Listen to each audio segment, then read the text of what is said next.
Hi everyone, good morning. ఇప్పుడు మనం Telugu Ganga project గురించి చూద్దాము. ఇది కూడా కృష్ణా జిల్లాలో ఉంది. ఇది ఆంధ్రప్రదేశ్ మరియు తమిళనాడు ప్రభుత్వాలు ఉమ్మడిగా చేపట్టినటువంటి పథకం. ఇది మెయిన్గా ఇంపార్టెంట్, ఇది గుర్తుపెట్టుకోండి. ఎందుకంటే దీని మీదే పోలవరం ప్రాజెక్టు నుంచి మనకి నీళ్లు వస్తాయి.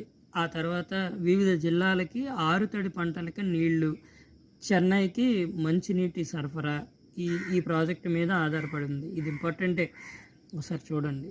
ఇది ఒక ఉమ్మడి పథకం కింద తీసుకురావడం అయితే జరిగింది. ఇక్కడ మెయిన్ కీ పాయింట్ అంటే కృష్ణాకి వరద రావట్లేదు. ఎందుకంటే పైన ఉండేటువంటి బ్యారేజీలో వాటర్ ఆపేయడం వల్లనే పోలవరం ఎత్తు పెంచడం వల్ల గ్రావిటీ ద్వారా కృష్ణా డెల్టాకి నీళ్ళు వస్తాయి. అవి ఈ మన పున్నమి ఘాట్ దగ్గర కలుస్తాయి అనుకుంటా. నాకు అంతగా నేను చదివాను, కానీ మీకు తెలిస్తే ఆన్సర్ పెట్టండి. అవి ఇబ్రహీంపట్నం దగ్గర వస్తాయి అనుకుంటా. కృష్ణా నది వరద జలాలు 29 టీఎంసీలు, అంటే చాలా ఎక్కువ. ఈ 29 టీఎంసీలు తర్వాత పెన్నా వరద ప్రవాహం 30 టీఎంసీలు.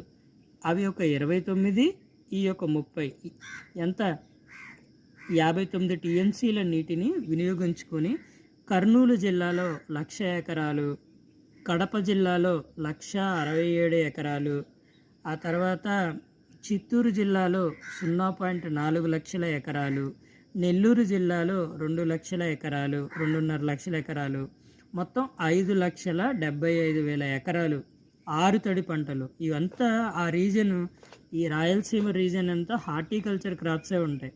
ఈవెన్ కరేపాకు కూడా పండించి దుబాయ్కి పంపిస్తున్నారు వాళ్ళు. ఇదే మా జిల్లా వాళ్ళు ఎంతసేపు రైస్ వేసుకుంటారు, రైసు చెరుకు పొగాకు కూరగాయలు. మా జిల్లా వాళ్ళు కృష్ణా జిల్లా పంటలను పండిస్తారు. ఆ తర్వాత చెన్నైకి తాగునీటిని అందించేటువంటి ఈ పథకం ఉద్దేశం. కాబట్టి ఆంధ్రప్రదేశ్కి ప్రిపేర్ అయ్యేవాళ్ళు ప్రాజెక్టులు, నదులు, అనుసంధానాలు, ఎన్ని టీఎంసీలు, షేర్ ఏంటి అన్నది తెలుసుకోవడం చాలా ముఖ్యం. కాబట్టి మీరు ఇది తెలుసుకోండి.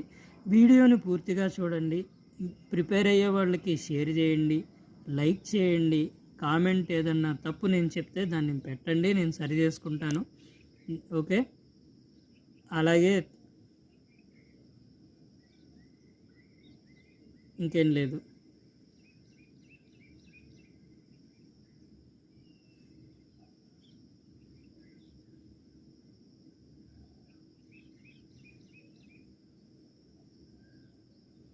ఓకే ఓకే, ఇంకొక 5 సెకండ్స్ అయితే 3 మినిట్స్ అయ్యిద్ది అని చెప్పి ఆపాను. Very good morning, have a good day.